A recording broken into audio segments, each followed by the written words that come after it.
आत्ताच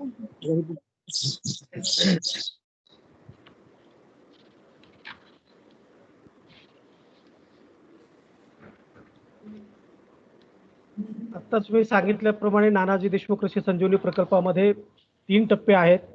पहिला टप्पा 2018-19ला सुरू झाला. त्यामध्ये आपल्या मतदारसंघातील 27 गावे याच्यामध्ये तिन्ही तालुक्यातील मिळून होते. त्यानंतर 19-20 मध्ये दुसरा टप्पा सुरू झाला. त्यामध्ये 45 गावे या तालुक्यातले होते. त्यानंतर तिसऱ्या टप्प्यामध्ये तिसऱ्या फेजमध्ये 20-21 मध्ये हा फेज सुरू झाला. त्याच्यामध्ये आपल्या तिन्ही तालुक्यातील मिळून 5 गावे याच्यात होते.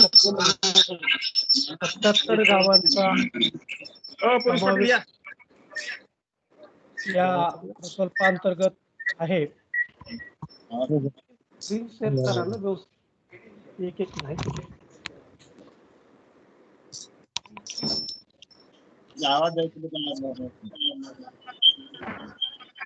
यामध्ये आपण वैयक्तिक घटकांना लाभ देतो. त्याच्यामध्ये जवळपास 21 बाबी आहेत. शेती आणि शेतीपूरक सर्व बाबी याच्यामध्ये आपल्याला याच्यामध्ये कव्हर करता येतात. एखादी शेतकरी पूर्ण त्याच्या शेतामध्ये जेवढे काही आपल्याला त्यांना बाबी लागतात, मग ते शेततळं आहे, त्याच्यानंतर बसवली जाणारी त्यावरती पंप असणार आहे, त्याच्यानंतर पाईपलाईन असणार आहे, त्याच्यानंतर स्प्रिंकलर, ड्रीप, हॉर्टिकल्चर लागवड, त्याच्यानंतर सगळ्या अशा प्रकारचे 21 बाबी याच्यामध्ये आहेत. त्याची माहिती VCRMC कडे आपण बुकलेट स्वरूपात प्रत्येक गावामध्ये दिलेली आहे. या उपरही आपल्याला जर माहिती कोणत्याही लाभार्थ्यांना जर पाहिजे असेल तर आमचा तिथे समूह सहाय्यक किंवा त्या गावाचा कृषी सहाय्यक असतो, त्यांच्याकडे ही माहिती मिळते. तर आतापर्यंत आपण एकूण अर्ज जे आपल्याकडे या तिन्ही तालुक्यातून आलेले होते, देवणी तालुक्यातून 2588, निलंगा तालुक्यातून 12029, शिरूर रांजपाळ तालुक्यातून 4281, असे 18898 अर्ज आपल्याकडे प्राप्त झालेले होते. त्यापैकी आपण देवणी तालुक्यामध्ये 68 लाभार्थी ज्यांना 72,39,000, निलंगा तालुक्यातून 825 लाभार्थी 1,70,38,000 आणि शिरूर तालुक्यातून 264 लाभार्थ्यांसाठी 93,05,000 इतकं अनुदान आपण त्यांच्या बँक खात्यामध्ये TBT द्वारे आपण जमा केलेलं आहे. त्यानंतर या तालुक्यांमध्ये या प्रकल्पांतर्गत ज्या बाबी कव्हर केलेल्या आहेत, त्या बाबी कव्हर म्हणजे आपल्या भागामध्ये जास्तीत जास्त लोकांची मागणी ही स्प्रिंकलर, त्याच्यानंतर ठिबक आणि त्याच्यानंतर सीड प्रोग्राम अशा प्रकारे क्रमामध्ये मागणी आलेली होती. पण यामध्ये अनेक इतर बाबी सुद्धा ज्या शेतकऱ्यांना पूरक आहेत, त्या बाबी सुद्धा शेतकऱ्यांनी याच्यामध्ये घ्याव्यात. आता सध्या सेंद्रिय शेतीकडे लोकांचा ओढा जास्त आहे. तर नाडेप युनिट असेल किंवा गांडूळ खत युनिट, जे की आपल्याला खऱ्या अर्थानं सेंद्रिय शेती करण्यासाठी एक संजीवनी अशा प्रकारचा तो घटक आहे. तर या घटकामध्ये अद्यापर्यंत म्हणावे तसे अर्ज आमच्याकडे नाही आहेत. आणि शेतकऱ्यांना या ठिकाणी मला विनंती करायची आहे की ज्या ठिकाणी आपलं शेत आहे त्या ठिकाणी प्रत्येकाकडे एक गांडूळ खत युनिट आणि एक नाडेप खत युनिट याच्यामध्ये आपण जर घेतलात, मग्रारोह्यो अंतर्गत सुद्धा आपल्याला घेता येतं, परंतु त्या ठिकाणी काही लिमिटेशन्स येतात, कारण कुशल अमाऊंट त्याच्यामध्ये असते. परंतु आपल्याला पोकरा योजनेमध्ये यामध्ये कुशल अकुशल अशा प्रकारचा वेगळा अनुदानाचा टप्पा नाहीये. एकत्रित त्याच्यामध्ये अनुदान आपल्याला 75% अनुदान प्रकल्पाची किंमत 10,000 धरलेली आहे. 7,500 रुपये एका युनिटसाठी आपल्याला मिळते. तर जास्तीत जास्त गावांमध्ये आणि या पोकरा योजनेमध्ये अशी चांगल्या प्रकारची सुविधा आहे की एका शेतकऱ्यांनी एक बाब घेतल्यानंतर दुसऱ्या बाबीसाठी अर्ज करू शकत नाही, अशा प्रकारची अट याच्यामध्ये नाहीये. शेतकऱ्याला हव्या तेवढ्या बाबी त्या घेऊ शकतात आणि अत्यंत चांगल्या प्रकारे याचा फायदा शेतकऱ्यांना होऊ शकतो. ही एक संजीवनी म्हटली तर वावगं ठरू नये शेतकऱ्यांसाठी. तर शेतकऱ्यांनी अत्यंत चांगल्या प्रकारे याचा फायदा घेऊ शकतो. याच्यामध्ये रेशीम शेती, ज्या शेतकऱ्यांच्या शेतांमध्ये राबणारे जर पती आणि पत्नी असतील, दोघांनी मिळून जर त्या ठिकाणी जर शेती करायचं ठरवलं असेल, तर या दोघांच्या माध्यमातून रेशीम शेती एक चांगल्या प्रकारे तिथे होऊ शकते. आणि याचा रेशीम शेतीचा अशा प्रकारचा अर्थशास्त्राचा विचार केला तर प्रत्येक महिन्याला 20 ते 25,000 रुपये त्या एका जोडप्याला आपल्याला मागे राहू शकतात सर्व खर्च जाऊन. अशा प्रकारची चांगली आहे. फक्त 1 एकरची तुटी लागवड आणि त्यानंतर याच्यासाठी सुद्धा आपल्याला याच्यामध्ये अनुदान आहे. अल्पभूधारक असतील तर त्यांना जवळपास 45,000 रुपये अनुदान आहे आणि बहुभूधारक असतील तर मग त्याचं 65% अशा प्रकारे अनुदान त्याच्यामध्ये सुद्धा आहे. त्यानंतर स्प्रिंकलर जे की आपल्या कोरडवाहू भागामध्ये स्प्रिंकलर संचाची सुद्धा आपल्याला अत्यंत आवश्यकता असते. आता आपला रबी सीझन सुरू होतोय. यावर्षी अत्यंत चांगल्या प्रकारे पाऊस झालेला आहे. तर गरजू शेतकऱ्यांनी स्प्रिंकलर संच, तुषार संच सुद्धा आपण घेऊ शकतो. आणि या ठिकाणी मला विनंती करावीशी वाटते की इतर योजनांपेक्षा पोखरामधून आपल्याला जर फळबाग लागवड आपण केली, आपल्याकडे जी शेती आहे त्यापैकी 50% शेती जर फळबाग लागवडीखाली आपण आणलात तर या योजनेतून, या प्रकल्पातून आपल्याला फळबाग लागवड आणि त्यासोबतच त्याला ठिबक दोन्ही मिळून एकत्रच आपल्याला त्याचा लाभ घेता येतो. आणि अगदी आपण अर्ज केल्यानंतर तुम्हाला पूर्वसंमती मिळाल्यानंतर ऍक्टिव्हिटी राबवल्याबरोबर त्याच्यामध्ये पैसे आपल्या खात्यामध्ये जमा होतात. आणि पोखरा योजनेतून पहिल्या वर्षामध्ये 3 वर्षामध्ये जरी अनुदान देय असलं तरी पहिल्या वर्षामध्ये जास्तीत जास्त जवळपास 90% अनुदान हे पहिल्या वर्षामध्ये मिळतं. आणि पोखरा योजनेमध्ये अशी सुविधा केलेली आहे की पहिल्या वर्षाचं 100% अनुदान, म्हणजे जे एकूण प्रकल्पाच्या 90% अनुदान जे असतं ते 100% अनुदान पहिल्या वर्षी आम्ही शेतकऱ्यांच्या खात्यामध्ये जमा करतो. अशा प्रकारे मग त्यामध्ये आपण फळबागेमध्ये जर आपण चांगल्या प्रकारे लाभ घेतला तर आपल्या उत्पन्नामध्ये निश्चितच भर होणार आहे. आणि मग त्याच्या जोडीला गांडूळ खत आहे किंवा नाडेप खत आहे, याची सुद्धा जोड आपल्याला देता येते. तरुण शेतकऱ्यांसाठी आमचे तरुण शेतकरी मित्र आहेत जे कोरोनाच्या पार्श्वभूमीवर गावाकडे आलेले आहेत, त्यांच्यासाठी सुद्धा शेती हा एक चांगल्या प्रकारचा उद्योग करू शकतो. तर त्यामध्ये आपण तरुण शेतकऱ्यांनी सुद्धा यामध्ये लाभ घ्यावा. भैया साहेबांची संकल्पना आहे आपल्यासाठी, ते विशेष करून बोलतील आपल्या तरुण मित्रांसाठी. तर मला या ठिकाणी एवढंच सांगायचं आहे, यामध्ये आपण विविध प्रकारच्या शेतीशाळा सुद्धा आपण राबवून शेतकऱ्यांना 30 शेतकऱ्यांच्या गटामध्ये शेतकऱ्यांना एकत्र करून आपण एका सीझन मध्ये, म्हणजे खरीप सीझन मध्ये सोयाबीन पिकाच्या तंत्रज्ञानाची माहिती पूर्ण 30 शेतकऱ्यांना आपण शिकवतो. आणि त्यानंतर तुरीच्या पिकाच्या बाबत आपण शेतीशाळेमध्ये इत्यंभूत माहिती देतो. कीड रोगाची माहिती, खत कोणतं द्यायचं, माती परीक्षण करायचं, वाण वापरायचं वगैरे वगैरे. नंतर रबी हंगामामध्ये आपण हरभरा पिकाची शेतीशाळा राबवणार आहोत. त्याच्यासाठी सुद्धा आपण 30 शेतकरी निवडून त्यामध्ये आपण त्या शेतकऱ्यांना त्या पिकामध्ये परिपूर्ण अशा प्रकारचं ज्ञान देऊन त्या 30 शेतकऱ्यांच्या माध्यमातून गावांमध्ये इतर शेतकऱ्यांना ते कृषी तंत्रज्ञान पोहोचावं, अशा प्रकारे त्याच्यामध्ये संकल्पना आहे. त्यानंतर प्रत्येक पोखराच्या गावामध्ये आपण एक कृषीताईची नियुक्ती करतो. तर कृषीताईची नियुक्ती आपल्या 74 ग्रामपंचायतीमध्ये करायची आहे. 77 गावांपैकी पण सध्या फक्त 57 गावामध्ये आपण कृषीताईंची केलेली आहे. 17 अजून कृषीताईंची नियुक्ती आपल्याला करावयाची आहे. या प्रकल्पांतर्गत गावातील एखादी कृषीताई या थोड्याफार शिकलेल्या आहेत आणि त्यांना गावामध्ये विशेष करून महिला शेतकऱ्यांमध्ये या योजनेचा प्रचार करण्यासाठी त्यांच्यावर जबाबदारी दिलेली आहे. कारण महिलांना सांगितल्यानंतर त्याचा चांगला परिणाम दिसून येतो. म्हणून या कृषीताईंची नियुक्ती आहे.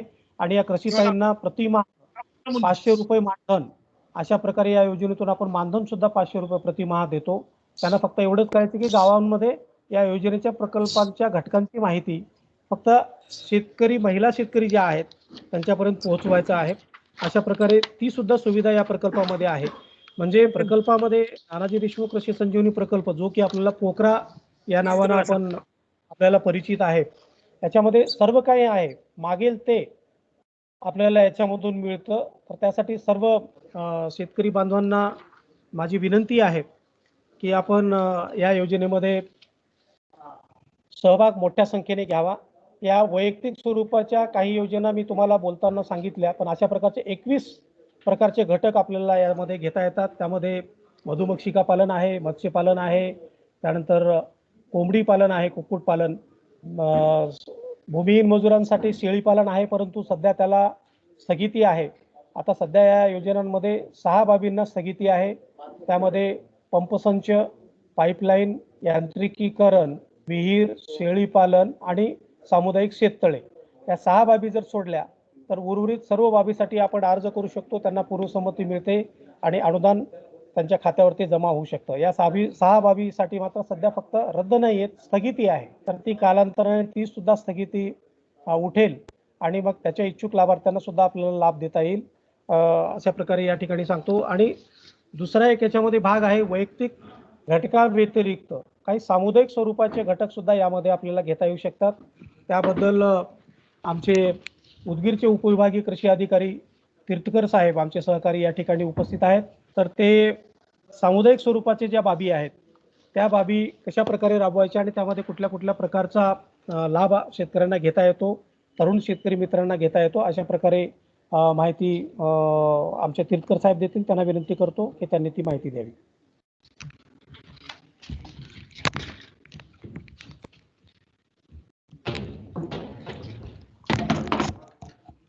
धन्यवाद कदम साहेब. आजच्या या नानाजी देशमुख कृषी संजीवनी प्रकल्पाच्या ऑनलाईन वेबिनारच्या कार्यक्रमाचे अध्यक्ष आदरणीय संभाजीभाई पाटील निलंगेकर साहेब, आमचे जिल्हाधिकारी आदरणीय जे श्रीकांत साहेब, जिल्हाधीक्षक कृषी अधिकारी गावसाने साहेब, माझे सहकारी कदम साहेब आणि निलंगा, श्रीरांतपाळ आणि देवणी या तिन्ही गावातील ग्रामकृषी संजीवनी समितीचे सर्व सन्माननीय सदस्य, सरपंच, आमचे शेतकरी मित्र आणि सर्व शेतकरी बंधूंनो, आत्ताच कदम साहेबांनी वैयक्तिक शेतकऱ्यांना काय योजना घेता येतात त्या संदर्भात माहिती सांगितली. मात्र पोकरा योजनेमध्ये काही शेतकरी गटांना, शेतकरी उत्पादक कंपनींनाही आपल्याला चांगल्या पद्धतीनं काम करता येतं. त्या अनुषंगानं या प्रकल्पात सामुदायिक घटक या बाबीसाठी विशेष तरतूद केलेली आहे. यापूर्वीचा अनुभव लक्षात घेता या योजनेमध्ये अनेक गोष्टींना सुलभ करण्यात आलेला आहे, जेणेकरून शेतकरी गट आणि शेतकरी उत्पादक कंपन्या चांगल्या पद्धतीनं सक्षम होतील. आपण सर्वांना माहीत आहे, गेल्या 4-5 वर्षापासून आपल्या जिल्ह्यामध्ये शेतकरी उत्पादक कंपन्या कार्यरत आहेत आणि अशा यापूर्वीही MSCP नावाचा प्रकल्प राबवला गेला होता. मात्र त्यामध्ये फक्त 14 कंपन्यांना या जिल्ह्यामध्ये अर्थसहाय्य देण्यात आलं होतं. ही सर्व त्रुटी या प्रकल्पात दूर करण्यात आलेल्या आहेत. पोकरा अंतर्गत असलेल्या प्रत्येक गावामध्ये कितीही शेतकरी उत्पादक कंपन्या किंवा कितीही शेतकरी उत्पादक गट असतील तर त्यांना त्यांच्या आवश्यकतेनुसार, त्यांच्या गरजेनुसार प्रकल्प उभा करण्याची संधी या प्रकल्पाच्या निमित्तानं देण्यात येते.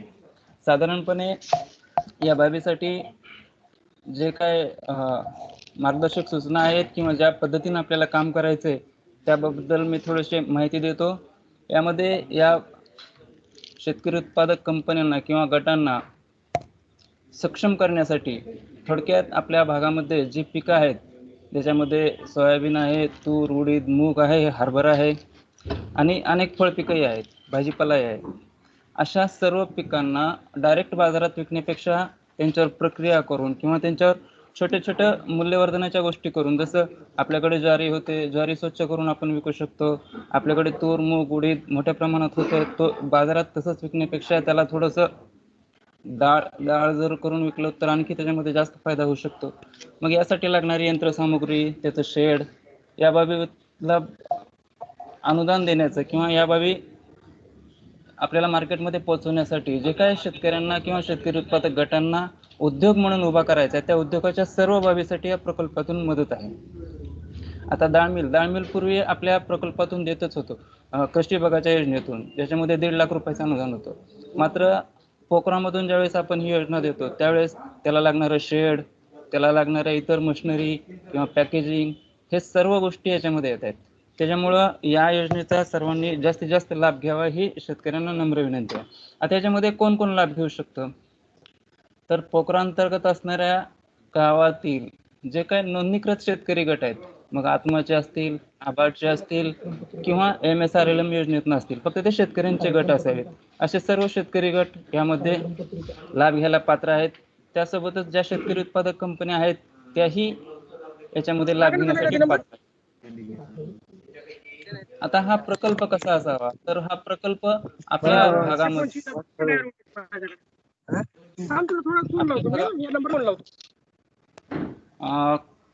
कृपया काही जणांचा स्पीकर चालू आहे त्याने अनम्यूट करावं.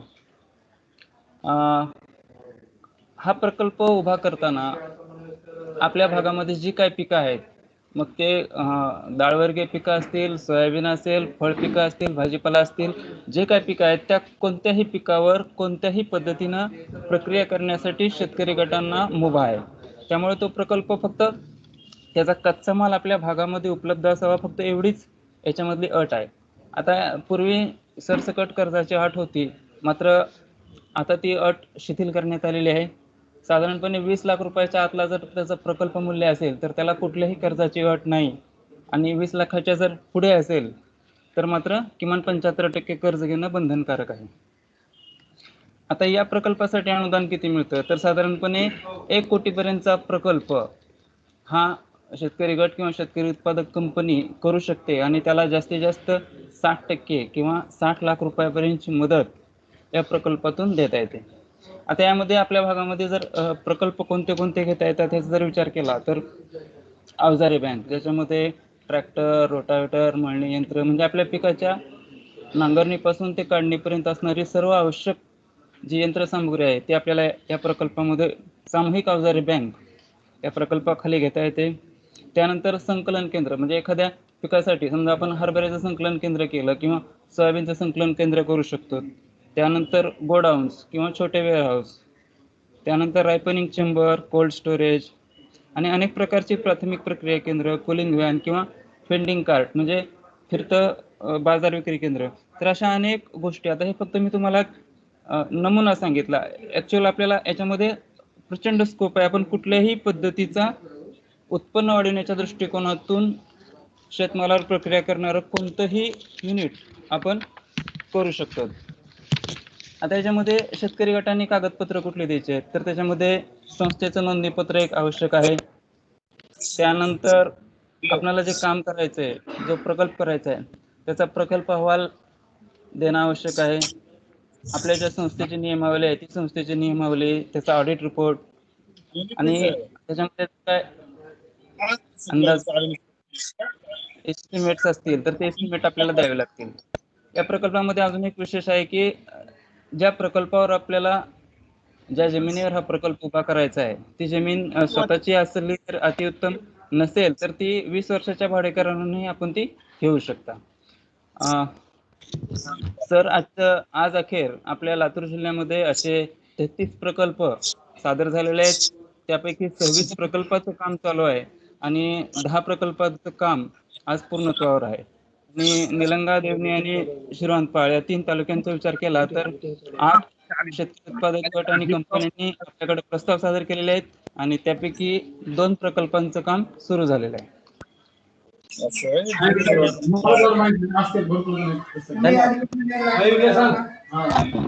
धन्यवाद सर. यानंतर प्रकल्पाबाबत मार्गदर्शन माननीय श्री गावसाने सर, जिल्हा अधीक्षक कृषी अधिकारी हे करतील. सरांना मी विनंती करते की त्यांनी आपले मार्गदर्शन सुरुवात करावी.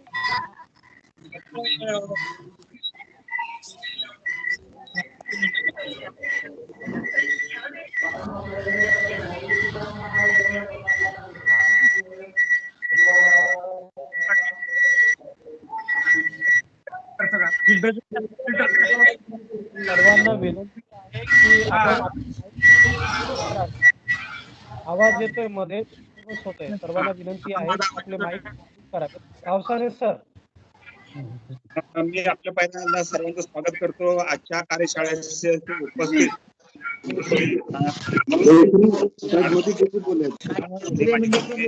आदरणीय संभाजीराव निलंगेकर पाटील साहेब, आपल्या जिल्ह्याचे जिल्हाधिकारी खान साहेब, या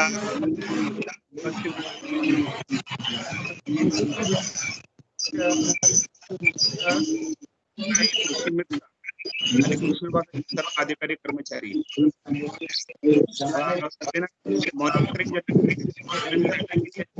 काही लोकांचे आवाज आहेत बंद करावा. आता आपण कदम साहेब आणि चितकर साहेबांनी आपल्या सर्व वैयक्तिक घटकाबद्दल आणि सामुदायिक घटकाबद्दल माहिती दिलेली आहे. विशेषतः आपल्या सर्वांना माहित आहे की एक अतिशय नाविन्यपूर्ण, अतिशय शेतकऱ्याच्या दृष्टीने महत्वाचा प्रकल्प शासनाने हा जो सुरू केलेला आहे नानाजी देशमुख कृषी संजीवनी प्रकल्प, याच्यामध्ये प्रामुख्याने 4 गोष्टीवरती भर दिलेला आहे. मी त्याच्याबद्दल सविस्तर म्हणजे थोडक्यात सांगणार आहे की 4 ज्या बाबी आहेत, वैयक्तिक लाभार्थी, त्याच्यानंतर सामूहिक बाबी, पाणलोटचा कार्यक्रम आणि कृषी तंत्रज्ञान विस्ताराचा कार्यक्रम. म्हणजे शेतकऱ्याला आवश्यक असणाऱ्या 4ही गोष्टीवरती या योजनेमध्ये भर दिलेल्या आहेत आणि या 4ही गोष्टीच्या माध्यमातून त्या संपूर्ण गावचा विकास करण्यासंदर्भाचं नियोजन याच्यामध्ये केलेलं आहे. खरं म्हणजे ह्या योजनेची अनेक चांगली वैशिष्ट्य आहेत. सर्वात पहिल्या योजनेमध्ये वैशिष्ट्य म्हणजे ह्या योजनेमध्ये पारदर्शकता ही ठेवलेली आहे. सगळ्या गोष्टी ऑनलाईन पद्धतीने केलेल्या आहेत. म्हणजे कुठल्याही स्तरावरती त्याच्यामध्ये चालढकल होणार नाही, काही अडचण येणार नाही, अशा प्रकारचं नियोजन या योजनेमध्ये केलेलं आहे. जी सगळी माहिती प्रत्येक स्तरावरती ऑनलाईनच्या माध्यमातून मिळते.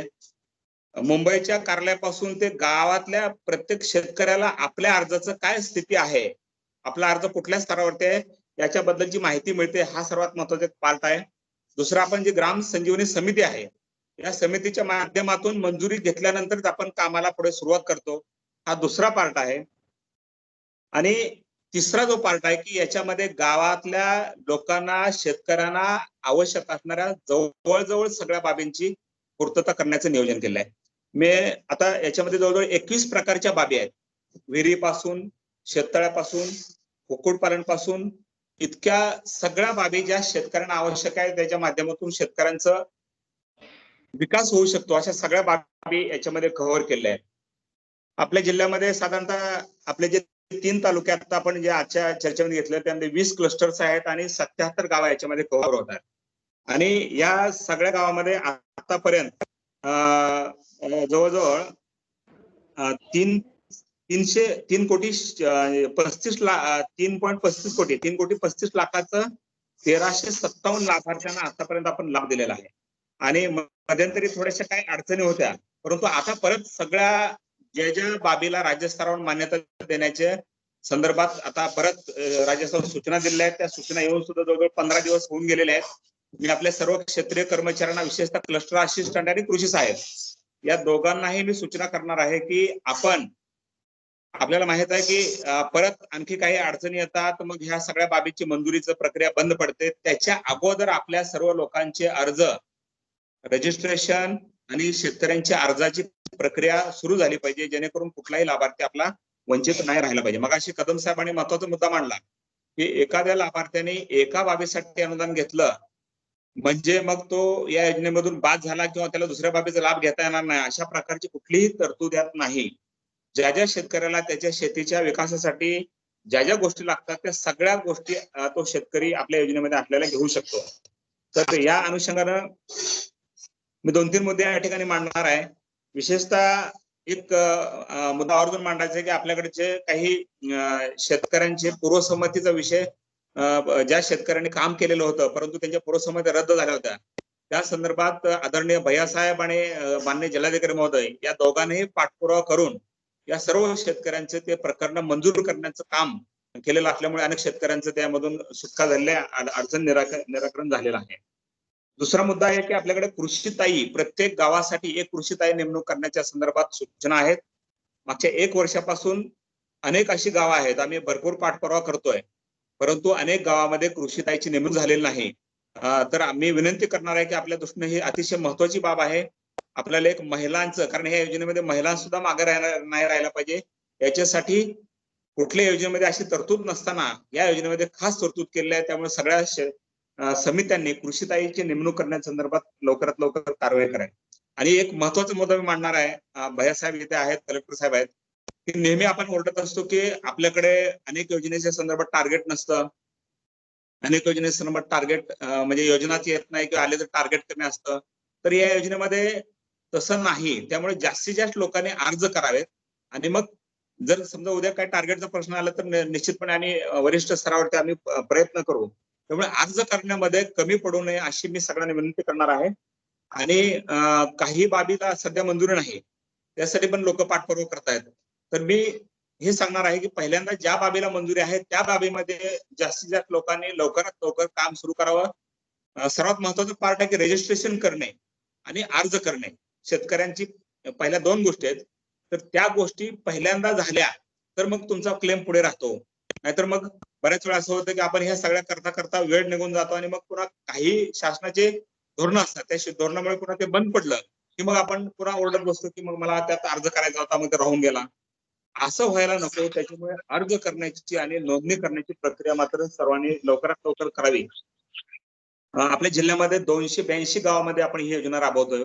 52 क्लस्टर्स आहेत आणि याच्यामध्ये जो मी मगाशी सांगितलं, वैयक्तिक लाभ, सामूहिक लाभ, पाणलोट विकास आणि कृषी विस्तार कार्यक्रम, या 4 बाबी ही याच्यामध्ये इन्क्लूड आहेत. कृषी विस्तार कार्यक्रमामध्ये प्रत्येक गावामध्ये आपण शेतीशाळा घेतोय. जवळजवळ आपल्या 282 गावामध्ये 333 शेतीशाळा आपण घेतोय. या शेतीशाळेसाठी स्वतंत्र असा वेगळा संवर्ग, स्वतंत्र माणसं नेमलेले आहेत आणि याच्या माध्यमातून सुद्धा आपल्या शेतीचा फार चांगला विकास होऊ शकतो. या शेतीशाळामध्ये सर्व त्या शेतीशाळाचे जे आपण लाभार्थी निवडलेले आहेत, प्रशिक्षणार्थी निवडले आहेत, त्या सगळ्यांनी याच्यामध्ये उत्स्फूर्त सहभाग घ्यावा. त्याच्यानंतर कृषीदाईच्या निवडबद्दल मी सांगितलेलं आहे. आणि आपल्या गावचे जे क्लस्टर असिस्टंट आहेत, या क्लस्टर असिस्टंटकडे 10 ते 14 गाव एका क्लस्टर असिस्टंटकडे आहेत. त्याच्यामुळे आम्ही त्यांना गावाचे वार किंवा तारखा नेमून दिलेल्या आहेत. माझी विनंती राहणार आहे की हे गावाचे वार आणि तारखेप्रमाणे आपल्या ग्रामपंचायतमध्ये त्याचा प्रोग्राम लावावा आणि आपल्या गावामध्ये हे सगळे क्लस्टर असिस्टंट त्या दिवशी येतील, त्या दिवशी जास्तीत जास्त काम यांच्याकडून करून घ्यावं. अशा प्रकारे सर्वांनी काम केलं तर याच्यामध्ये फार चांगलं आपल्याला काम करता येणार आहे. एक चांगली महत्वाकांक्षी योजना आहे. या योजनेसाठी आपल्या शासनाने वर्ल्ड बँकेकडून कर्ज घेतलेलं आहे. तर अशा परिस्थितीमध्ये आपल्या भागाचा चांगला विकास करण्यासाठी वेळेच्या आत सर्वांनी काम करावं, अशा प्रकारची विनंती करणार आहेत. ज्या ज्या काही अडचणी येणार आहेत ते आम्ही भैयासाहेबांच्या माध्यमातून, जिल्हाधिकाऱ्यांच्या माध्यमातून वरच्या स्तरावरती निश्चितपणे सोडू, एवढंच या ठिकाणी सांगतो. आणि आपल्या या कार्यक्रमासाठी पुन्हा एकदा शुभेच्छा देतो. परंतु एक आठवण पुन्हा एकदा सांगणार आहे की याच्यामध्ये ज्या बाबी करायच्या त्याच्यामध्ये चालढकल करू नका, वेळ जास्त घालू नका आणि मग पुन्हा अजून काही शासनाच्या धोरणामुळे योजना बंद झाली म्हणून मग आपल्याला नाराज व्हायची वेळ येणार नाही. एवढंच मी या ठिकाणी सांगतो आणि मी आपल्या सर्वांची रजा घेतो. धन्यवाद. राम राम.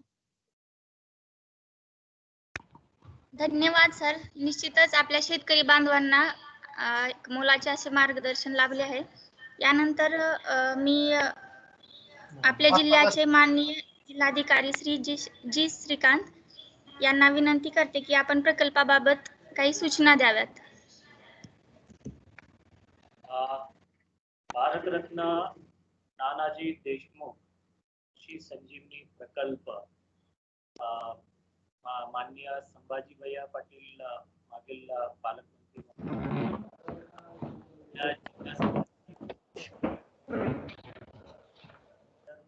लागत असलेला विशेष करून निलंगा, देवणी, शिरूरपाल या मागासलेला तालुका या प्रकल्पातील सर्वात जास्त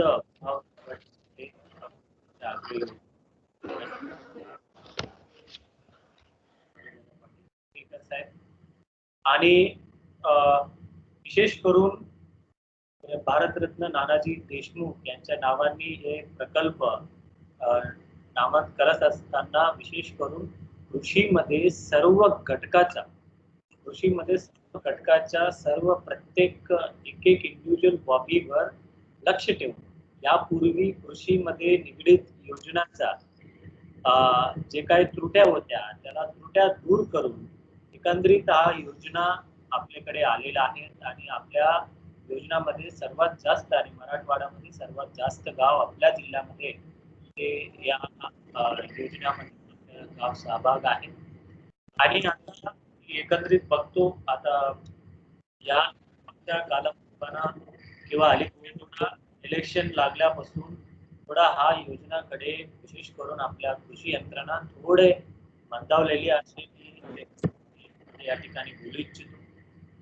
आणि मध्यंतरी परत लॉकडाऊन आणि शासनाच्या धोरणामध्ये सर्व बदल झाले असल्यामुळे की ह्या योजना आता मंदावल्या होत्या, परंतु आता शासनाने प्रत्येक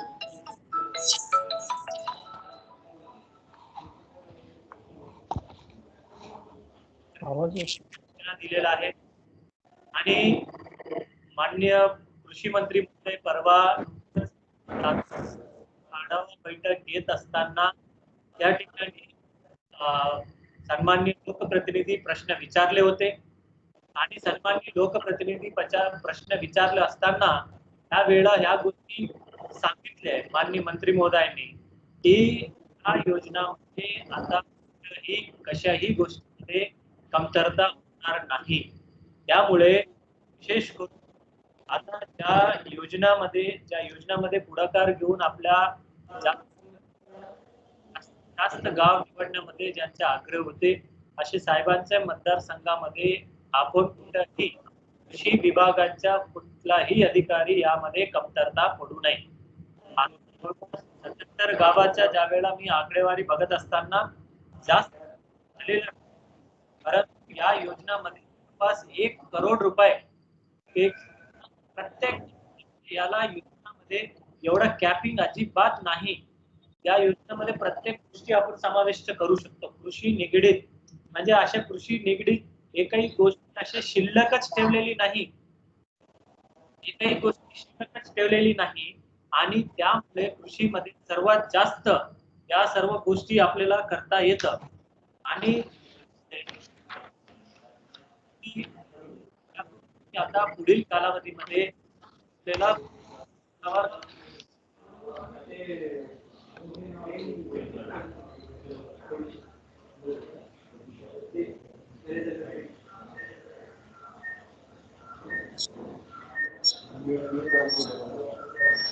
आवाज येत नाही ना साहेबांचा? ते कामाला येईल असे एक मोठं शेततळ म्हणजे 100 बाय 100च्या असेल, 50 मीटर बाय 50 मीटरच्या असेल, ते गावासाठी पिण्याचा पाणी पुरवठा होईल.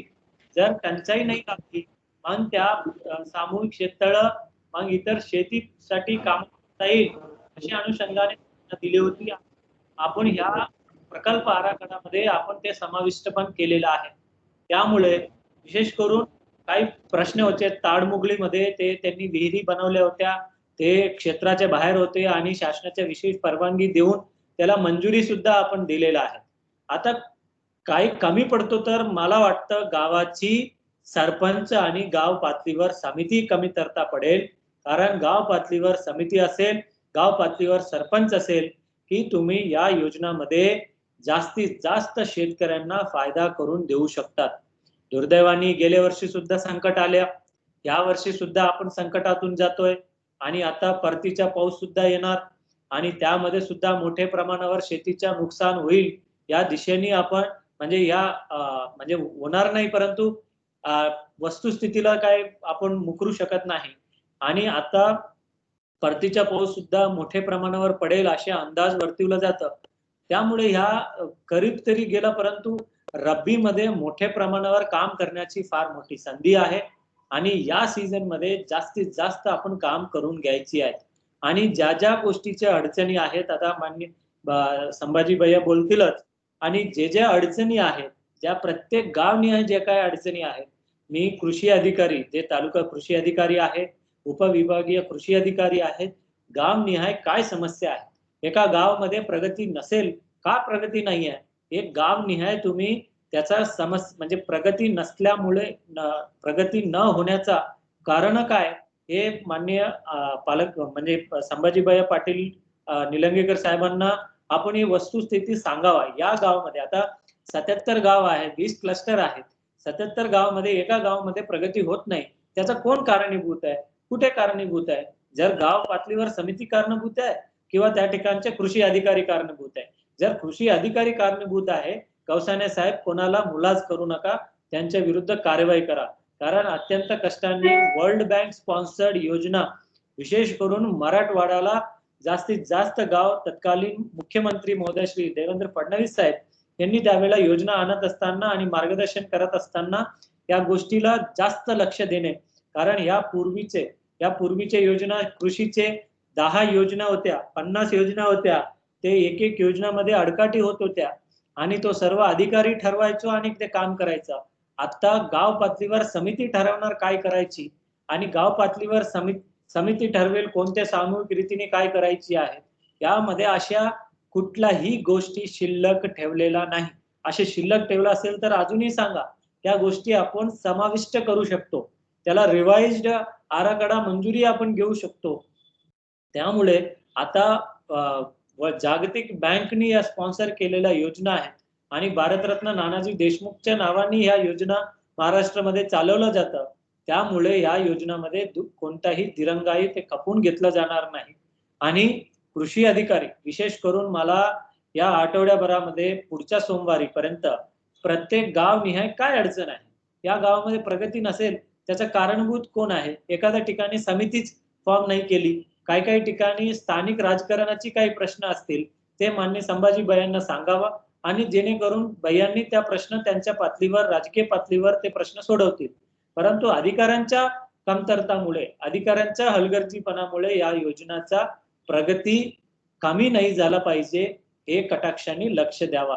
आणि या योजनामध्ये विशेष करून सर्वच ठिकाणी शेतकरी गट बनवण्यामध्ये विशेष करून जे पैसे भरले जात होते ते सुद्धा मागील कालावधीमध्ये आपण ते पैसे घेणं सुद्धा बंद केले. आत्मामध्ये ते गट रजिस्टर होण्यासाठी जे पैसे आकारायचे ते सुद्धा आकारणे बंद केलेलं आहे. आता सामूहिक ज्या काही गोष्टी आता सांगितल्या, जे उपविभागीय कृषी अधिकारी उदगीर, की जास्तीत जास्त सामूहिक याच्यामध्ये सुद्धा आपण वळलं पाहिजे.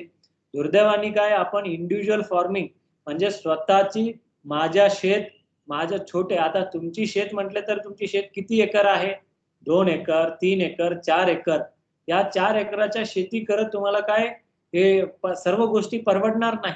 तुम्हाला सामूहिककडे वळावं लागेल आणि सामूहिक शेतीकडे वळावं लागेल आणि सामूहिक शेती वळवून ते बीज प्रक्रियापासून तुमच्या मालाची विक्रीपर्यंत आणि शेती सोबत शेती पूरक व्यवसाय म्हणजे गोट फार्मिंग असेल, ॲपिकल्चर म्हणजे त्यामध्ये कुक्कुटपालन असेल आणि त्यानंतर विशेष करून विहिरीचे असेल, शेततळ्याचे असेल, ड्रिप इरिगेशन असेल, स्प्रिंकलर इरिगेशन असेल आणि त्यासोबत काही जे सलाईन म्हणजे काय म्हणतो त्यांना ते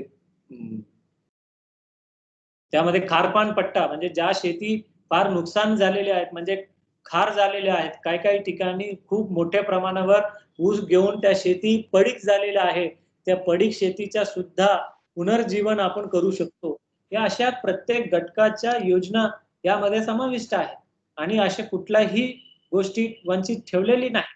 आणि कुठलाही यानंतर काही अडचणी असेल ते नक्कीच तुम्ही आमच्या कृषी अधिकाऱ्यांना सांगा आणि मला स्वतःही व्हॉट्सअप तुम्ही करू शकतात.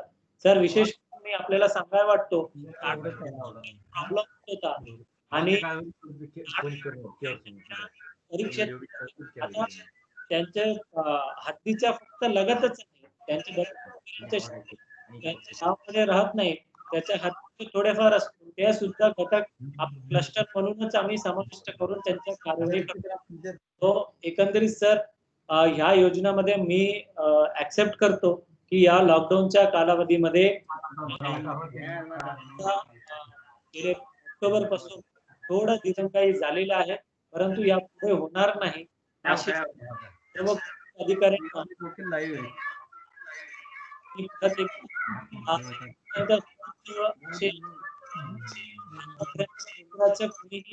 मीटिंग सुद्धा घेत नव्हते, परंतु साहेबांनी विशेष करून सर्व घटकांना समाविष्ट करून सर्व लोकांनी म्हणजे एकंदरीत मीटिंग मध्ये हजर होता यावा म्हणून या वेबिनार आयोजित केले. त्याबद्दल मी माजी पालकमंत्री आणि माननीय आमदार साहेब श्री संभाजीभाई पाटील निलंगेकर साहेबांना मी मनापासून धन्यवाद व्यक्त करतो. काही सूचना असेल ते नक्कीच आपण सांगावा, ते सूचनाच्या अनुपालन करून तुमच्या या योजनामध्ये जास्तीत जास्त प्रगती आपल्या लातूर जिल्ह्याच्या राहतील या अनुषंगाने सर्व लोकांनी मिळून प्रयत्न करू. Thank you sir. धन्यवाद सर. नक्कीच आपण दिलेल्या सूचनेनुसार आम्ही कार्य करू. यानंतर माननीय आमदार श्री संभाजीराव पाटील निलंगेकर, आमदार विधानसभा मतदारसंघ निलंगा, यांना मी विनंती करते की आपण प्रकल्प राबवण्याबाबत मार्गदर्शन करावे. सर्वांना नमस्कार. आजच्या पोकरा या बैठकीसाठी उपस्थित आपल्या जिल्ह्याचे जिल्हाधिकारी सन्माननीय जी श्रीकांतजी, आपले कृषी अधिकारी श्री गौसाने साहेब, कदम साहेब, सर्वच कृषीचे अधिकारी वर्ग, उपस्थित सरपंच, सर्व शेतकरी बांधवांनो, मला आपल्याला काही महत्वाच्या बाबी आपल्याला या बैठकीच्या माध्यमातून, वेबिनारच्या माध्यमातून सांगायचं आहे की आपण जर पाहिलं की आपलं राज्य हे ज्याचं क्षेत्रफळ जर पाहिलं तर आपल्या देशामध्ये 3 नंबरचं राज्य आहे आपलं, आणि जवळपास 22.6 मिलियन हेक्टर हे आपलं, त्या ठिकाणी 22.6 मिलियन हेक्टर म्हणजे लाख हेक्टरवर शेती केली जाते, आणि त्याच्यापैकी 84% ही शेती पावसावर, त्या ठिकाणी पाऊस कसा पडणार आहे त्याच्यावर ती शेतीचं अवलंबन असतं, ती डिपेंड करते. म्हणजे 84% शेतकऱ्यांचं आपल्या राज्यातील पावसावर किंवा हवामानावर होणाऱ्या जो बदल आहे, हवामानामध्ये होणाऱ्या बदल याच्यावर आपल्या शेतीचं आपण अवलंबन असतो. आणि त्याचबरोबर जी आजची आपल्याला सर्वात मोठी काळजी वाटते आणि अनेकदा ज्या अडचणी आहेत आपल्याला समोरच्या, की जे राशी झाल्यानंतरच्या ज्या अडचणी असतात, की जो आपला खर्च असतो, उत्पन्नावरचा आपला खर्च असतो, त्याच्यानंतर बाजाराचा भाव असतो, ह्या सर्व आपल्या समोरच्या येणाऱ्या भविष्यातल्या अडचणी आहेत. या सर्व गोष्टी लक्षात ठेवून आपले तत्कालीन मुख्यमंत्री माननीय देवेंद्रजी फडणवीस साहेब यांच्या संकल्पनेतून ही योजनेचा सुरुवात झाली. मला आपल्याला आवर्जून सांगायचं, ह्याला वर्ल्ड बँकेने या योजनेला अर्थसहाय्य केलेलं आहे, केंद्र शासनाची याच्यामध्ये मदत आहे. आणि मला आठवतंय की ज्यावेळेस ही योजनाची सुरुवात झाली आणि मी जिल्ह्याचा पालकमंत्री म्हणून काम करत असताना माझी अशी इच्छा होती की सर्वात पहिला आपला जिल्हा या योजनेमध्ये यायला पाहिजे, आल्यानंतर जास्तीचे गावं हे आपले या योजनेमध्ये यायला पाहिजेत, आणि सर्व गावं, जास्तीत जास्त गावं या योजनेमध्ये येण्यासाठी आपण त्या ठिकाणी प्रयत्न करत होतो. आणि जवळपास आपल्या जिल्ह्यातले 282 गावं या योजनेमध्ये आलेले आहेत. आज जर आपण पाहिलं की निसर्गावर आपली शेती आपण अवलंबून आहे, सर्व शेतकरी, आणि मोठ्या प्रमाणामध्ये जो बदल होतोय हवामान खात्यामध्ये, ह्या अडचणीला आपण सर्वजण समोर चाललोय. कालच मागच्या 8-10 दिवसातलंच उदाहरण पहा आपण, की मागच्या पूर्ण पावसाळ्यामध्ये जेवढा पाऊस झाला नाही तेवढा मागच्या 8-10 दिवसामध्ये पाऊस झाला. आपल्या हाताशी आलेलं पीक, शेतकऱ्यांच्या हाताशी आलेलं पीक हे आपल्या हातातून निघून गेलं, ही परिस्थिती निर्माण झाली. कलेक्टर साहेबांनी सांगितल्याप्रमाणे आता शेतकरी, छोटे छोटे शेतकरी झालेत, त्यांचा उत्पन्न खर्च अधिक असतो, आपल्याला गटांमध्ये आपल्याला एकत्रित शेती करावं लागेल, अशा अनेक अडचणी हे शेतकऱ्यांच्या समोर आहेत. पण सर्वात महत्वाची मोठी अडचण म्हणजे हे जो आता बदल होतोय हवामानामध्ये, आणि कधी पाऊस पडतोय, पूर्वीसारखं सीझन राहिलेलं नाही, आणि हा जो बदल होणार, जो आपल्या हवामानातला जो बदल आहे, अशा माध्यमातून आपला छोट्यातला छोटा शेतकरी टिकला पाहिजे, ह्याला टिकवण्यासाठी ही योजना, त्या ठिकाणी पोखरासारखी योजना आपण आणलेली आहे. पण ह्याच्यातून काय होतंय, आपण जर पाहिलं, एक उदाहरण सांगतो, कृषीताई. छत्रपती शिवाजी महाराजांच्या काळामध्ये पण छत्रपती शिवरायांनी पण ही ज्या वेळेस आपला शेतकरी शेतीत जायचा, तर त्या प्रत्येक शेतकऱ्याला जोड व्यवसाय, जोड धंदा त्या ठिकाणी देण्याचं काम छत्रपती शिवाजी महाराजांनी केलं होतं. छोटस कुक्कुटपालन असेल, छोटीशी भाजीपाल्याची शेती असेल, फळांची शेती असेल, अशा अनेक बाबी त्यांनी समोर ठेवून मोठ्या प्रमाणामध्ये शेतकऱ्यांना मदत होईल अशी भूमिका त्या काळातही केली होती. आणि आता जसा जसा शेतकरी अडचणीत यायला लागलाय, या अडचणीच्या काळामध्ये शेतकरी टिकला पाहिजे.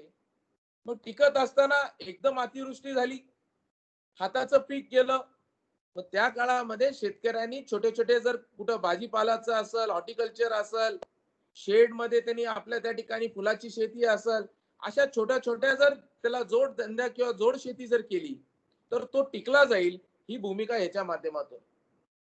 आणि या योजनेच्या बद्दल पूर्ण गौसाने साहेब असतील, कदम साहेब असतील, या सर्वांनी सविस्तर माहिती दिली. आपले उदगीरचे अधिकारी त्यांनी सांगितलं की व्यक्तिगत शेतकरी काय करू शकतो आणि एकत्रित शेतकरी काय करू शकतात, या सर्व योजनेची माहिती या ठिकाणी सर्व कृषी अधिकाऱ्यांनी दिली. मी आपल्या सर्वांना या योजनेचा लाभ घेत असताना बऱ्याचदा आपण बघतो एखादी योजना आली म्हणजे आपल्याला तात्पुरतं योजना मिळते, आपल्याला एखादा अवजार मिळाले, एखादा ट्रॅक्टर मिळाला आणि त्याच्यातून विषय संपला, असं नाहीये ही योजना. या योजनेतून आपलं कुटुंब उभा टाकायला पाहिजे, त्या कुटुंबाला अर्थसहाय्य म्हणजे कायमस्वरूपी चालू राहायला पाहिजे, ह्याच्यासाठी शाश्वत हा शब्द ह्या योजनेसाठी योग्य शब्द. शाश्वत म्हणजे तो टिकला पाहिजे आणि ती टिकलेला सतत त्याला चालू ठेवायला पाहिजे, अर्थसहाय्य त्या कुटुंबाला सतत मिळायला पाहिजे, ही भूमिका या योजनेच्या माध्यमातून आहे. कृषीताई म्हणजे जसं गावामध्ये ग्रामसभा होतात, ग्रामसभेमध्ये आपल्या भगिनींचा सहभाग हा फार कमी असतो. मला वाटतं की आता ग्रामसभेमध्ये भगिनींचा सहभाग जर वाढवला, या योजनेची माहिती आपण महिलांपर्यंत, आपल्या भगिनींपर्यंत जर पोहोचवली आणि त्यांना या माध्यमातून कृषीशी आपल्याला जोडता आलं, छोट्या मोठ्या जोड व्यवसायाशी आपल्याला त्यांना जोडता आलं, तर निश्चितपणे त्या कुटुंबाला त्याचं दरडोई उत्पन्न वाढवण्यामध्ये एक चांगली मदत होणार आहे. आज जलयुग शिवारची योजना मागच्या काळामध्ये माननीय देवेंद्र फडणवीस साहेबांनी असेल, ही योजना असेल, ही योजना ह्याच्यातलाच एक भाग होता. ती योजना एक चळवळ झाली. पोकरा योजनेला आपण एक चळवळीचं माध्यम जर केलं, लोकांचा सहभाग जसा चळवळीमध्ये बाहेर पडतात, तसा जर आपण ह्या योजनेचा माध्यम जर वापरला. मला आठवतंय पहिल्या वर्षी ज्यावेळेस आम्ही जलयुग शिवारची योजना चालू केली, कुणी गावं देत नव्हते. आम्हाला गावं सिलेक्ट करत असताना रॅन्डमली सिलेक्ट केलं. पण दुसऱ्या वर्षी ज्यावेळेस त्याचा लाभ मिळायला लागला, तर प्रत्येक गावकरी आमच्यापर्यंत यायला लागला, आमचं गावाचं नाव घ्या, त्याच्यामध्ये आमचं गावाचा समावेश करून घ्या. तसं पोकरा योजनेमध्ये एकदा आपल्याला लाभ मिळायला लागला, तर इतर गावांनाही वाटेल की बाबा ह्याच्यातून शेतकऱ्यांचं उत्पन्न वाढते, शेतकऱ्यांची प्रगती होतीये. आणि हे करत असताना ह्याला एक चळवळ ह्याच्या माध्यमातून निर्माण व्हायला पाहिजे. माननीय जिल्हाधिकारी महोदयांनी सांगितल्याप्रमाणे आता आपल्याला आज आपण व्हिडिओ कॉन्फरन्सिंगच्या माध्यमातून आपल्याशी संवाद करतोय, पण माझी सर्व कृषी अधिकाऱ्यांना विनंती आहे, मी आपल्यासोबत जसं आपण जलयुगच्या वेळेस प्रत्येक गावागावामध्ये गेलो, लोकांमध्ये जनजागृती केली, तसं ह्या योजनेसाठी गावागावापर्यंत जावं लागेल, आपल्याला जनजागृती करावं लागेल. आणि आपल्या सर्वांना माहिती आहे की कोरोनाच्या काळामध्ये या देशाचा कणा म्हणून ज्यांनी काम केलं, अनेक देशांमध्ये धान्याची कमतरता भासली, पण भारत या देशामध्ये धान्य आपल्याला कमतरता भासली नाही, याचं कारण म्हणजे या देशातला शेतकरी आहे आणि हा शेतकरी टिकला पाहिजे. आणि माननीय नरेंद्र मोदी साहेबांच्या शब्दामध्ये जर म्हणायचं असेल, तर आपण शेतकरी आत्मनिर्भर व्हायला पाहिजे. आणि एक शेतकरी आत्मनिर्भर झाला तर गाव आत्मनिर्भर होतोय, आणि गाव आत्मनिर्भर झाला तर भारत आपला आत्मनिर्भर होऊ शकतो. आणि ही योजना म्हणजे शेतकऱ्याला आत्मनिर्भर करण्याची योजना आहे. आणि शेतकरी आत्मनिर्भर म्हणजे काय? स्वतःच्या पायावर उभा टाकणं. स्वतःच्या माध्यमातून आज जे केंद्र शासनाने कृषीच्या संदर्भात जे कायदे त्या ठिकाणी आणलेले आहेत, अनेक लोक त्याला विरोध करतात, पण आज जर आपण पाहिलं, शेतकऱ्यांच्या समोरची सर्वात मोठी अडचण म्हणजे काय असती, की राशी झाल्यानंतर आपली अडचण चालू होती. कारण आपण काय पाहतो, आपल्याला उत्पन्नाला आलेला जो खर्च आहे आणि त्याच्यानंतर बाजारामध्ये मिळणारा भाव जो आहे, ह्याच्यामध्ये खूप मोठी तफावत असते. ही तफावत दूर करणं, शेतकऱ्याला त्याच्या मालाला खुलं बाजारपेठ मिळणं, आणि शेतकरी हा फक्त शेतकरी न राहता हा व्यावसायिक आणि शेतीला व्यवसायाचा दर्जा कसा देता येईल, हे या कायद्याच्या माध्यमातून माननीय नरेंद्र मोदी साहेबांनी त्या ठिकाणी पाहिलं. एक आपल्याला खुलं बाजारपेठ निर्माण व्हायला पाहिजे, आपल्यावर कुणाचं बंधन राहायला नको. आपल्याला आठवत असेल, ज्यावेळेस पूर्वीच्या काळामध्ये साखर कारखाने होते, झोन बंदी होती, एका प्रकारे शेतकऱ्यांवर हे झोन बंदी मागच्या काळामध्ये होती. आपण ज्या दिवशी शेतकऱ्यांवरची साखर कारखान्याची झोन बंदी उठवली सरकारने, शेतकरी आपला ऊस कोणत्याही कारखान्याला देता येतो, अशी त्या ठिकाणी चित्र निर्माण झालं. कारखानदारांमध्ये कॉम्पिटिशन निर्माण झालं. आणि ज्यावेळेस कॉम्पिटिशन निर्माण झालं, पूर्वी कसं व्हायचं की ज्या भागातला कारखाना आहे, मनमानी कारभार चालायचा, त्यांनी ठरवलेल्या भावामध्ये शेतकऱ्याला ऊस द्यावा लागायचं. आता ज्यावेळेस झोन बंदी हटवली, तर सोलापूरचा कारखाना असो किंवा नांदेडचा कारखाना असो किंवा कोणत्याही इतर राज्यातला कारखाना असो, जो शेतकऱ्याला चांगला भाव देईल, शेतकरी त्याच्याकडे आपला ऊस घ्यायला लागला. म्हणजे शेतकऱ्यांवरचं बंधन त्या ठिकाणी निघून गेलं. आज हीच भूमिका सरकारने पाहिली आहे. शेतकऱ्यांवर असलेली ही जी झोन बंदी आहे, ह्याच भावामध्ये ह्याच पद्धतीने आपल्याला विकायचंय, ह्याचा सेस तुम्हाला लागणार, त्याचा सेस तुम्हाला लागणार. ज्या गोष्टीची तुम्हाला सुविधा मिळत नाही त्या गोष्टींवर तुमचे पैसे कपात केले जाणार. त्या ठिकाणी कष्ट करणारा शेतकरी, पण त्याचे लाभ घेणारे दुसरेच कुणी. या सर्व गोष्टीचं आपल्या केंद्र सरकारने, मोदी साहेबांनी ही झोन बंदी शेतकऱ्यांवरची उठवली आणि खुल्या बाजारपेठामध्ये शेतकरी आपला माल विकू शकतो, हे वातावरण आपल्या सरकारने केलेलं आहे. माझी आपल्या सर्वांना एवढीच विनंती, आपल्याला राशी झाल्यानंतरच्या ज्या अडचणी असतात त्याच्याकडे अधिक लक्ष देऊन आणि ह्याच्यामध्ये टेक्नॉलॉजीचा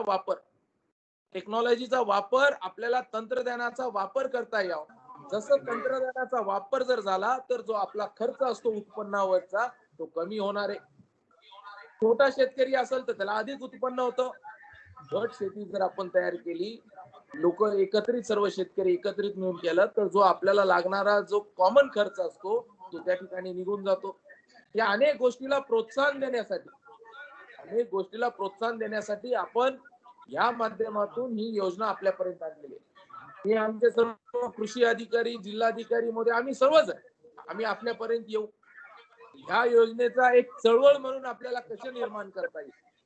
मागच्या काळामध्ये सरकारने, माननीय देवेंद्र फडणवीस साहेबांनी ज्यावेळेस ही योजना केली, हे गावं अधिक, आपल्या भागातले गावं जास्तीत जास्त यावं. तत्कालीन कृषी मंत्री राधा मोहन सिंग होते. आम्ही त्यांच्याकडे पाठपुरावा केला.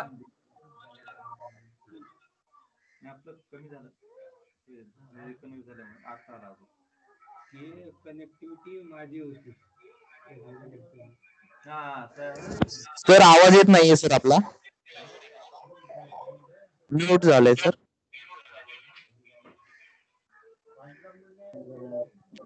आवाज येत नाही. येतोय का आवाज? हो सर, येतोय आता. मागच्या काळामध्ये आपले तत्कालीन कृषी मंत्री होते, त्यांच्याकडे आम्ही सतत पाठपुरावा केला की जास्तीत जास्त गावं हे आपल्या या योजनेमध्ये यायला पाहिजेत, ह्याचा प्रयत्न आपण केला. आणि आम्ही ह्या प्रयत्नातून अनेक गावं आपल्या याच्यामध्ये आले आणि ह्याला चळवळ आता आपल्या सर्वांना निर्माण करावं लागेल. मी आपल्या सर्वांना अधिक वेळ न घेता, शेतकरी बांधवांच्या जीवनामध्ये ही योजना म्हणजे एक संजीवनी आहे. नानाजी देशमुख, भारतरत्न नानाजी देशमुख यांच्या नावाने योजना त्या ठिकाणी केली आहे. मला वाटतं की आपण सर्वांनी या योजनेचा लाभ घ्यायला पाहिजे आणि जास्तीत जास्त आम्ही आपल्यापर्यंत पोहोचू.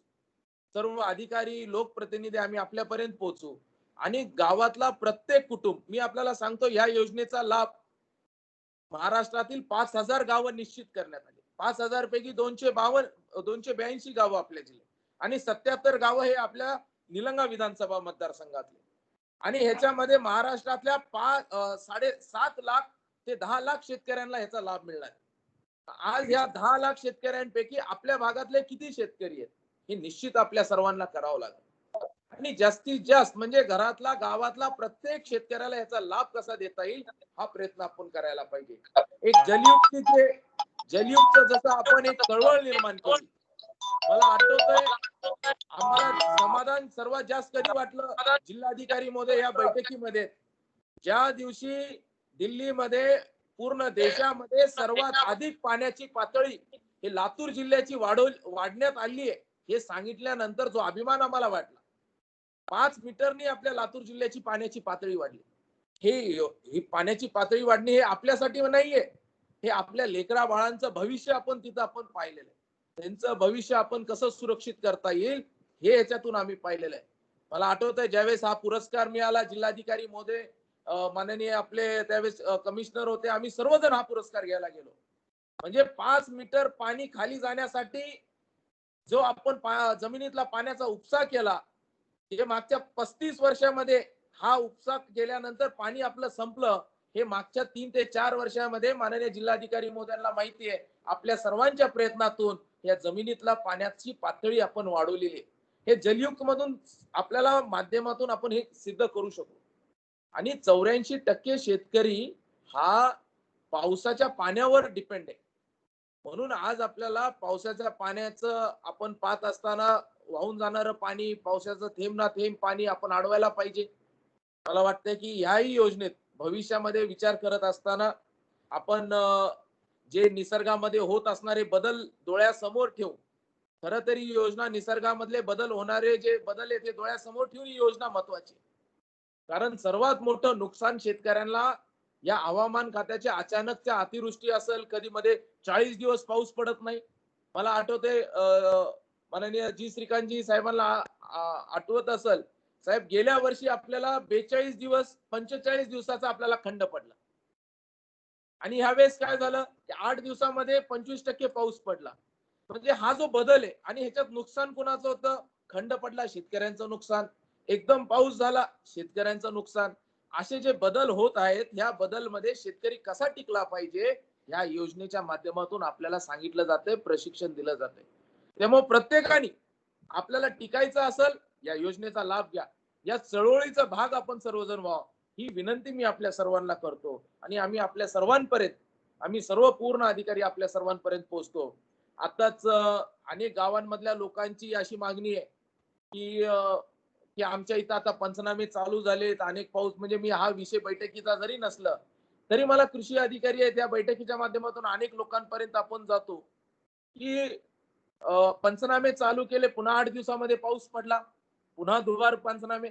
जो पहिला रिपोर्ट जातो शासन दरबारी, तोच रिपोर्ट पकडला जातो. दुसऱ्या रिपोर्ट मध्ये गेल्यानंतर चे रिपोर्ट अनेकदा त्या ठिकाणी त्यांना जे काही नुकसान असेल त्याची भरपाई मिळत नाही. या सर्व गोष्टी होत असतात. त्यामुळं आपल्या जिल्ह्यामध्ये पहिल्या टप्प्यामध्ये ज्यांचं नुकसान ओढा नदीच्या बाजूचं असेल त्यांचे पंचनामे चालू असतील.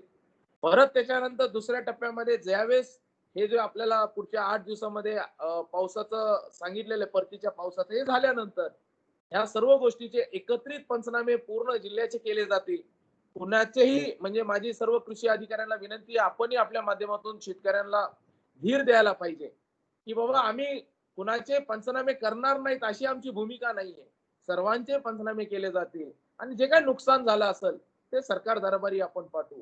परत एकदा माननीय जी श्रीकांतजी, याच्यामध्ये आपण वेळ देऊन आपण आलात, आपलं मार्गदर्शन या ठिकाणी झालं, सर्व कृषी अधिकाऱ्यांनी आपलं मार्गदर्शन केलं. मी शेवटी एवढंच सांगणार आहे, स्वामी विवेकानंदांचे जे आपल्याला सक्सेस होण्यासाठी, यश मिळवण्यासाठी जे मंत्र स्वामी विवेकानंद यांनी दिलं होतं, ते मंत्र आपलं कृषी विभागाने या ठिकाणी आणि आपण सर्वांनी पालन करायला पाहिजे. ते मंत्र म्हणजे काय की सर्वात पहिलं विचार करा चांगला. जो चांगला विचार येईल, जो विकासाचा विचार येईल, हा पहिला 3 टप्पे, त्यातला पहिला टप्पा म्हणजे चांगला विकासाचा विचार, सकारात्मक विचार. दुसरा विषय म्हणजे केलेला सकारात्मक विचार हा कागदावर तुम्ही आणा. आणि तिसरा म्हणजे कागदावर आणलेले जे सकारात्मक विचार आहेत, ह्याला जमीन पातळीवर त्याला आपण इम्प्लिमेंट करा. आज पोकरा म्हणजे एक चांगला सकारात्मक विचार, शेतकऱ्यांच्या जीवनामध्ये बदल करणारा सकारात्मक विचार आहे. हा पहिला टप्पा आपण पार केला. दुसरा टप्पा म्हणजे आपण हा सकारात्मक विचार आता कागदावर आपण ह्याला आणलेला आहे. आणि आता सर्वात तिसरा टप्पा म्हणजे ह्याला आपल्याला जमिनीवर घेऊन जायचंय, ह्याला इम्प्लिमेंट करायचंय. ही जबाबदारी आता आपल्या सर्वांची. आणि ही जबाबदारी पार पडत असताना शेतकरी बांधवांचाही त्याच्यामध्ये सहभाग लागणार आहे, आपलाही सर्वांचा सहभाग लागणार आहे. परत एकदा मी सर्वांना, आपण सर्वजण आला त्यासाठी मी सर्वांचे मनापासून या ठिकाणी आभार व्यक्त करतो.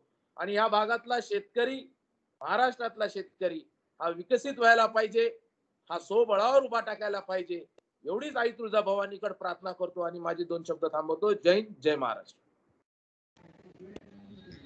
धन्यवाद सर. आपल्या शेतकरी बांधवांना अतिशय चांगल्या प्रकारे मार्गदर्शन मिळाले असेल असे मी गृहीत धरते. यानंतर आभार प्रदर्शन प्रकल्प विशेषज्ञ कृषी श्री मराठी सर यांना मी विनंती करते की त्यांनी आभार प्रदर्शन करावे. नमस्कार सर्वांना. नाना देशमुख कृषी संजीवनी प्रकल्प अंतर्गत निलंगा विधानसभा मतदारसंघातील निलंगा, शिरूर, आनंदपाळ व देवणी तालुक्यातील प्रकल्प क्षेत्रातील गावांमध्ये ऑनलाईन वेबिनार बैठकीस उपस्थित अध्यक्ष माननीय आमदार श्री संभाजीराव पाटील निलंगेकर साहेब, तसेच माननीय श्री जी श्रीकांत साहेब, जिल्हाधिकारी लातूर यांनी उपस्थिती नोंदवली व योजना राबवण्याबाबत ज्या सूचना दिल्या त्या सूचनेनुसार प्रकल्प राबवण्याचा प्रयत्न करू आम्ही. याबाबत मी त्यांचे कृषी विभागातर्फे विशेष आभार व्यक्त करतो. तसेच माननीय DS गौसाने साहेब, जिल्हाधीक्षक कृषी अधिकारी लातूर यांनी वेबिनार मध्ये उपस्थिती नोंदवून प्रकल्पाबाबत उत्कृष्ट मार्गदर्शन केले. त्याचा शेतकरी बांधवांना निश्चितच फायदा होईल. याबाबत माननीय गौसाने साहेबांचे विशेष आभार व्यक्त करतो. तसेच प्रकल्प अंतर्गत वैयक्तिक घटक व सामुदायिक घटक याबाबत माननीय श्री कदम साहेब, उपविभागीय कृषी अधिकारी लातूर व माननीय तीर्थकर साहेब, उपविभागीय कृषी अधिकारी उदगीर यांनी मोलाचे मार्गदर्शन केले. याचा शेतकरी बांधवांना प्रकल्प घटकांचा लाभ घेण्यासाठी निश्चितच फायदा होईल. त्याबद्दल त्यांचेही विशेष आभार व्यक्त करतो. तसेच उपस्थित तालुका कृषी अधिकारी, मंडळ कृषी अधिकारी, कृषी सहाय्यक, कृषी पर्यवेक्षक, समूह सहाय्यक, शेतीशाळा प्रशिक्षक, शेतीशाळा समन्वयक, कृषीताई व कृषी मित्र यांनी या ऑनलाईन वेबिनार यशस्वीरित्या पार पाडण्यासाठी चांगले नियोजन केले. त्याबद्दल त्यांचे आभार व्यक्त करतो. या ऑनलाईन वेबिनारसाठी विविध माध्यमातून उपस्थित राहिलेल्या सर्व शेतकरी बांधवांना या वेबिनारचा निश्चितच फायदा होईल. शेतकरी मित्रांनी योजनेतील विविध घटकांचा जास्तीत जास्त लाभ घ्यावा असे मी कृषी विभागातर्फे त्यांना आवाहन करतो व उपस्थित सर्व शेतकरी बांधवांचे आभार व्यक्त करतो. शेवटी आजच्या कार्यक्रमाचे अध्यक्ष माननीय आमदार श्री संभाजीराव पाटील निलंगेकर साहेब यांच्या मान्यतेने हा कार्यक्रम संपला असे जाहीर करतो. धन्यवाद. एक माझा आवाज येत असेल तर मला एक अनाउन्समेंट करायची होती. माझा आवाज येतो का कदम साहेब? हो, येतोय सर, बोला. विमा कंपनीने आपल्या जिल्ह्यामध्ये बऱ्याचशा शेतकऱ्यांचे जे नुकसान झालेलं आहे त्या संदर्भातचे अर्ज करण्याच्या संदर्भात काल अर्ज घेण्याचं बंद केलं होतं. त्या संदर्भात मी विमा कंपनीच्या जिल्हा प्रतिनिधींना माननीय जिल्हाधिकारी साहेबांकडे आम्ही सोबत घेऊन गेलो, त्यांच्याशी चर्चा केली आणि जिल्हाधिकारी साहेबांनी त्यांना सूचना दिल्या की असं करणं योग्य होणार नाही. त्याच्यानंतर विमा कंपनीच्या अधिकाऱ्याने आजची लास्ट डेट दिलेली आहे ते सुद्धा आम्हाला मान्य नाही. तथापि सध्या मी आवाहन करणार आहे आपल्या सर्व जेवढे शेतकरी आहेत ज्यांचं नुकसान झालेलं आहे, विशेषतः नुकसान झालेल्या शेतकऱ्यांपैकी विमा कंपनीच्या किंवा विमा योजनेच्या नियमानुसार ज्या शेतकऱ्यांच्या शेतामध्ये पाणी थांबवून पिकाचं नुकसान झालेलं आहे, तसेच ज्या शेतकऱ्यांच्या शेतामध्ये पुराचं पाणी घुसल्यामुळे नुकसान झालेलं आहे, या दोन बाबीच्या नुकसानी संदर्भात विम्याच्या नियमामध्ये नुकसान भरपाई मिळण्याची तरतूद आहे. अर्ज भरताना जे कारण दिली जातात ते हे दोन कारण आपण लिहिली पाहिजे. जर त्याचं त्याप्रमाणे नुकसान झालं असेल तर, इतर कारण लिहिले असतील तर त्या शेतकऱ्याचा पंचनामा होत नाही. त्याच्यामुळे मी विनंती करणार आहे की ज्यांचे अर्ज करायचे राहिलेले आहेत अशा शेतकऱ्यांनी आज अर्ज करावेत. त्याच्या अर्जाची मुदत वाढण्यासाठी आणखी आम्ही आमच्या सर्व प्रयत्न करतोय, परंतु सद्यस्थितीमध्ये विमा कंपनीने आजची लास्ट डेट दिलेली आहे. तर साध्या कागदावर जरी अर्ज केला तरी चालतो, डॉक्युमेंट्स नसतील तरी चालतील, परंतु अर्ज मात्र आजच्या डेटमध्ये सर्वांनी विमा कंपनीचा प्रतिनिधी तालुका स्तरावरती बसवलेला आहे. बरेचसे तालुक्याला लोक जमा झालेले आहेत. तर माझी विनंती राहणार आहे तर आज जास्तीत जास्त लोकांनी ज्यांचं नुकसान ह्या दोन कारणामुळे झालेलं आहे त्या शेतकऱ्यांनी अर्ज करावेत. एवढे मी एक आवाहन या ठिकाणी करणार आहे. धन्यवाद. राम राम. धन्यवाद सर.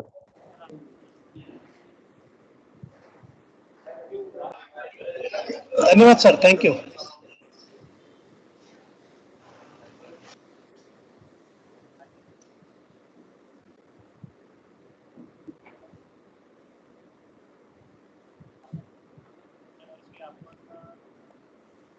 आपला आवाज येत नाही.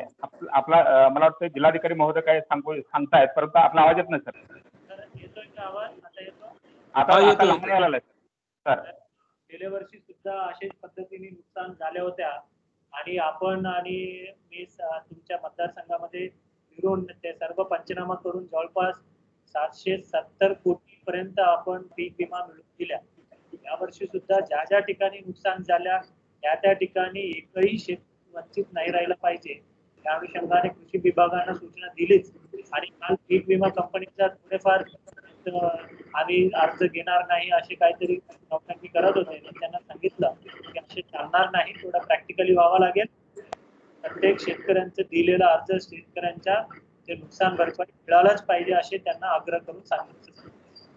बाकी काही नाही. धन्यवाद साहेब, सरकारचे आभार आहेत.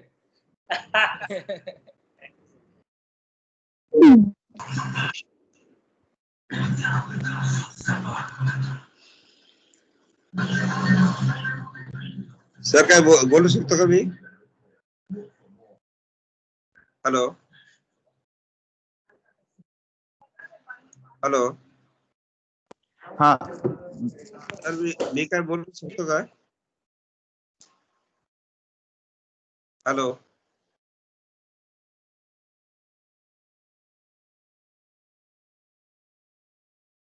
हॅलो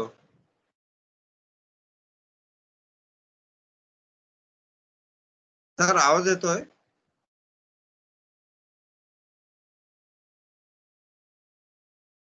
हॅलो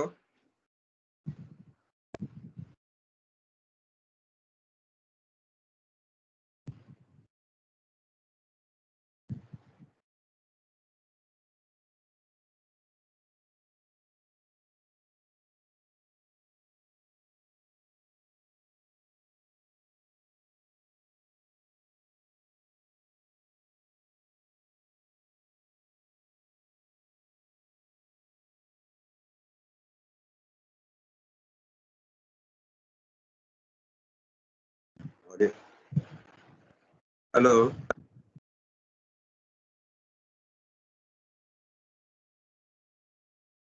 हॅलो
भरपूर लोक आहेत पुन्हा.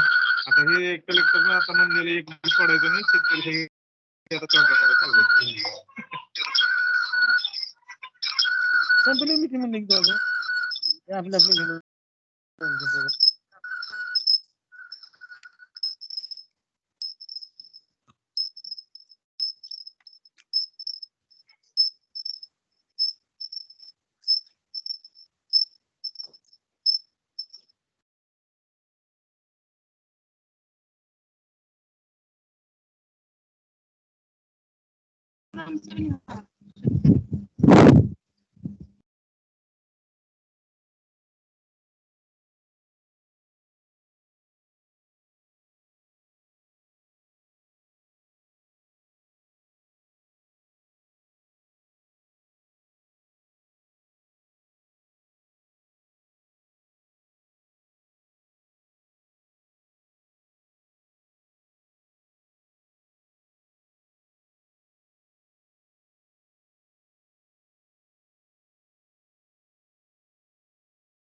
संसार करायचं नाही म्हणाला.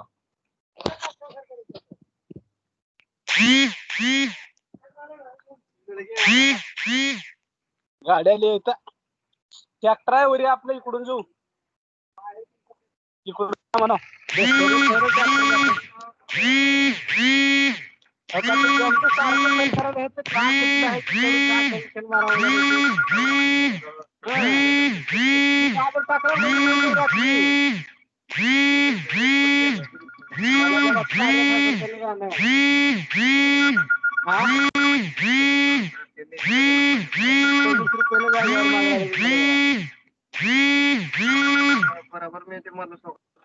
तुम्हाला विचारूनच करतो कारभार, तुम्ही चिंता करू नका.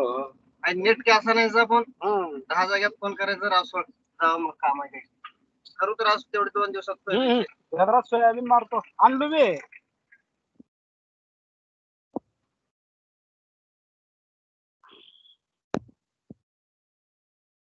मारणार तेवढं पाणी तिकडे नाही खाली.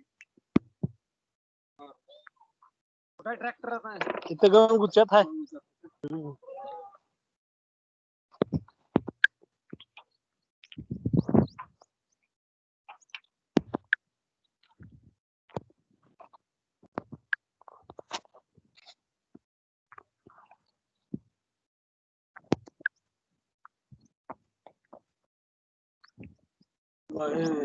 दादा काच वादा क्या करो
साहेब शेख गावाकडे ना शेख शेख गावाकडे एक दिवस बी ना सर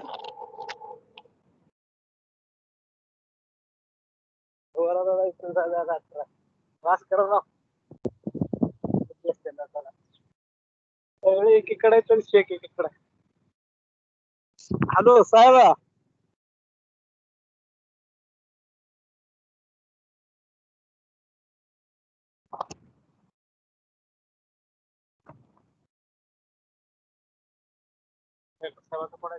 हा हा करेक्ट साहेब